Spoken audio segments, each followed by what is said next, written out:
Hey guys, today I want to talk to you guys about insecurities. I think this topic would probably resonate with a lot of you. I'm sure that a lot of us, if not all of us, feel insecure about ourselves once in a while, if not on a regular basis, right? So there are things that we're not very confident about ourselves, that we don't really put out into the world, and we don't really let other people see. And when they look at us, they think that we are leading a perfect life, right? Or a very good life. But of course, there are things about us that we would rather not reveal to the world. And I just want to let you guys know that it is okay to feel insecure sometimes. You know, I do too. I mean, I'm not perfect. I don't have a perfect life. In this regard, I think I need to share with you guys my own story. So as a kid, something that I've always been proud of myself is the fact that I was very competitive academically. So I would try my best to excel in class, to get into the top 5, and I managed to do that, you know. But then when it comes to physical appearance, I was never confident about myself.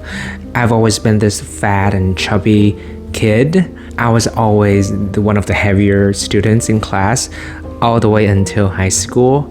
You know, I remember weighing up to like 90 kilos when I was in high school in grade 12. That was crazy, and at that time I did not work out, and I was mostly fat.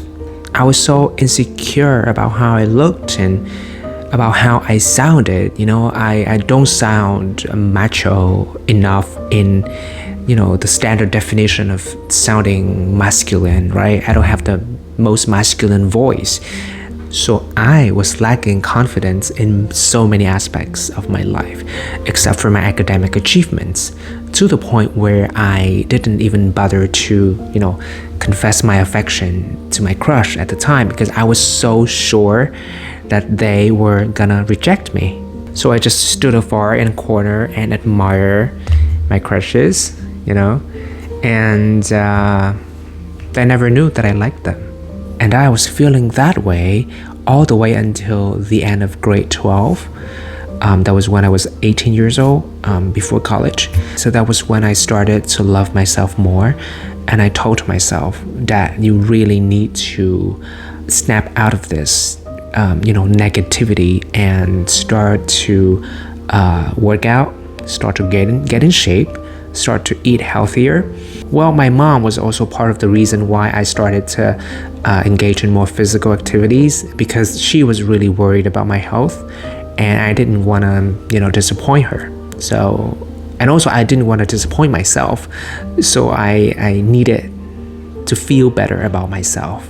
So I started to watch my diet, cut down on a lot of the carbs in my diet, and increased the intake of vegetables and fish, right? I boiled the vegetables, and I also ate a lot of steamed fish and meat, lean meat. And I did that for over 3 months, and I lost 10 kilos, and all the pimples on my face and my back just disappeared.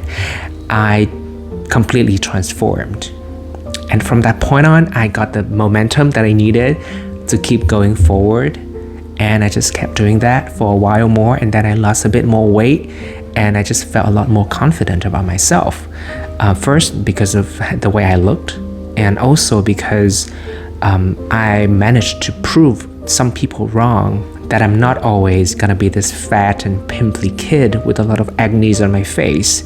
Well, looking better physically certainly gave me the much needed boost of confidence, but that wasn't everything, you know? And then I sat down and I really reflected what would make me happy.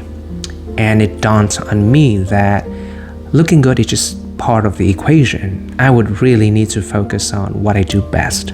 That is, using English to inspire people. So that was when I decided to become an English teacher. So after I graduated from college, I worked in Singapore for a few years, and then I came back to Vietnam and became a full-time IELTS trainer.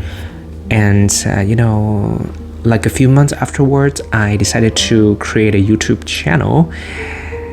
And I was so relieved I was so happy to learn that, oh, actually, a lot of you guys loved my voice.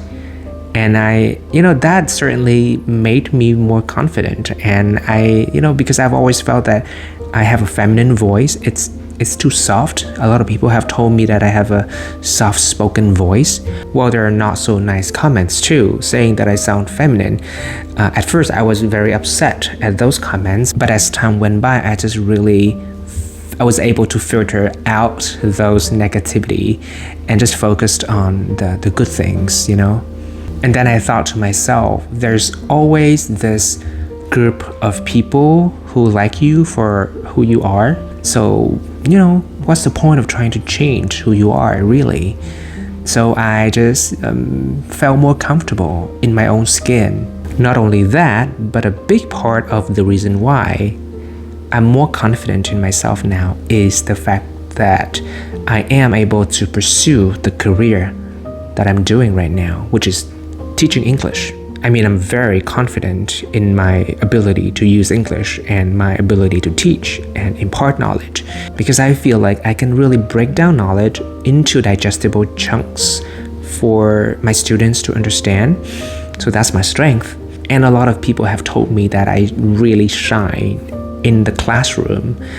So yeah, I feel very comfortable in the classroom talking to my students and sharing knowledge with my students. And it is exactly in those moments that I feel like I was in my element.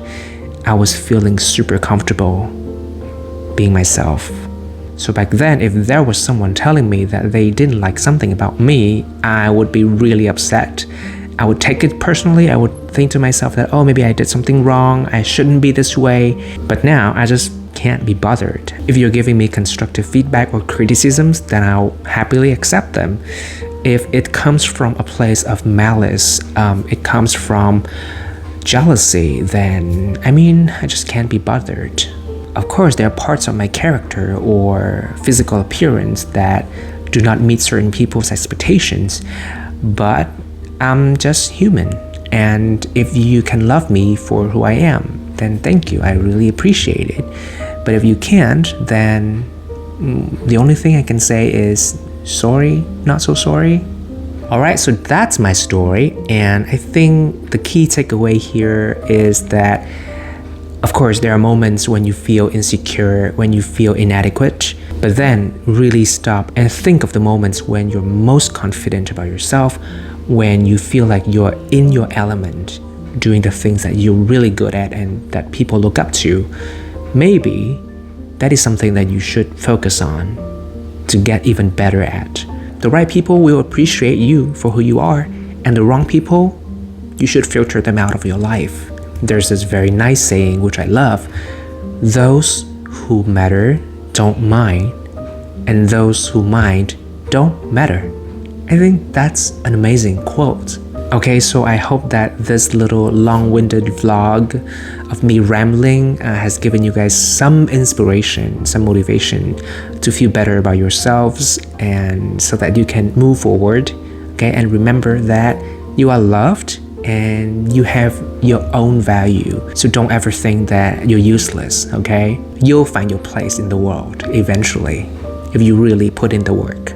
Okay, if you like this content that I've shared, I would really appreciate it if you guys could leave a comment and let me know your thoughts and maybe share your own stories, okay? And I'll make sure to read all your comments and all your stories.